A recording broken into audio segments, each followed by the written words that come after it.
great ironies of the military balance in the Koreas is the fact that South Korea operates more advanced Russian tanks than North Korea. This situation came about in the 1990s after Russia inherited a $1.5 billion debt to South Korea. A deal was made. Russia would give many items of then top-of-the-line military equipment, in exchange for South Korea canceling 50% of Russia's debt. Interestingly, this included the T-80U main battle tank. Nowadays, South Korea fields three modern main battle tanks, the T-80U and the indigenous K-1 and K-2. But how do Korean tankers think the T-80U stacks up against the Korean tanks, which were designed with a more Western philosophy? In a pure technical comparison, the T-80U lags behind the K-1A1 and K-1A2. The T-80U has been kept in a relatively stock configuration, while the K-1A1 and K-2 have been receiving upgrades from the Korean defense industry. While the T-80U has a day-night panoramic commander sight in the PNK-4S, the K-1A1 and K-2 both have thermal commander sights.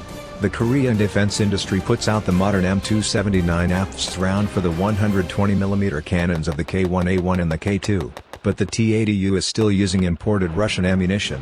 The K-2 also has many features that the T-80U doesn't have, being one of the newest MBTs in the world. The reliability of the T-80U also doesn't gain it favors in South Korean service. Reports state that the T-80U's reliability isn't the best, although it is better than the BMP-3. Although some T-80U parts, such as the tracks, are produced in South Korea, the majority of parts must be ordered from abroad. The cost of ordering replacement parts from Russia has been steadily increasing over the years, with the cost of some parts doubling or tripling from 1996 to 2006, so many in the South Korean government are considering getting rid of the T-80U to cut maintenance costs. Not all is bad, though. Koreans do report some advantages over the K-1A1 and K-2 domestic tanks. The T-80U's engine has better acceleration performance and is lighter than the domestic tanks due to its turbine nature. Unfortunately, this also makes it consume more fuel. The reduced weight compared to domestic also allows it to be more nimble in the mountains of Korea. Soldiers who crewed the T-80U generally didn't have nice things to say about it. The more cramped internal design compared to the K-1A1 and K-2 could seem claustrophobic, and in gunnery, the T-80U was found to underperform the domestic tanks, both in accuracy and in reload speed. Tanks, however, one must take into account the time period in which these criticisms were made. Most soldiers who made these comments compared the T-80U to the K-1A1, which only started seeing service in 2001.